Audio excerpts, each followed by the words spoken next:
I asked AI to design me a shield based on the Nintendo character Bowser, and here's what it came up with. I blew up the picture and printed it out, and started my project recreating this AI imagined design for my 7-year-old. I used thin hardwood board for its construction. I use this material specifically because it has a smooth polished side which takes paint very well. I traced the design onto the board and use a jigsaw to cut out the pieces. The shield will be made in layers to give it depth. First, I'll be working on the outer edge. This will consist of 2 boards glued together. I had to make a clamping mold so the shield would have a slight bow to it. After an overnight stay in the mold, I cut off any scrap and clean up the edges with a router. Today's sponsor is Toolant, and they have generously provided me with these sanding discs, compatible with my Festool Sander. Additionally, Toolant offers a wide range of blades, catering to various saws and oscillating tools. Investing in quality tools is essential, and with Toolant's offerings, you no longer need to spend an arm and a leg on just one blade. Check out the link in the description for more information. And now, I add a couple more layers and it's back in the clamp overnight. While that sets, I begin work on the spikes. I had some scrap pine board laying around, which would work great for this.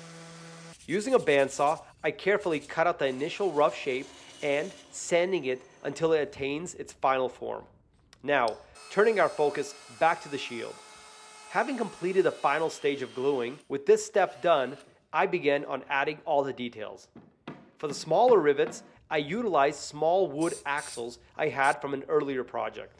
While for the larger ones, I expertly sliced the tops off some wooden dowel pegs. As I proceeded to attach the spikes to the edge of the shield, I found myself pausing, aware of the potential risk of them coming loose during battle. To provide additional support, I used small washers, strengthening the connection of the spikes. As for the shell design, it appeared to be quite random and irregular.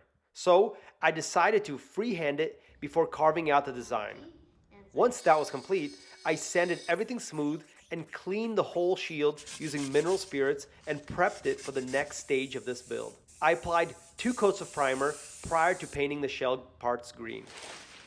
After the paint dried, I used a fine-tipped brush to add some dark green in the carved areas to give it more depth.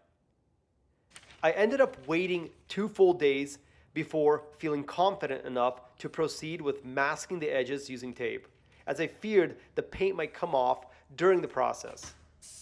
After it was safe to do so, I masked off the painted areas carefully and painted the rest of the shield in a metallic bronze.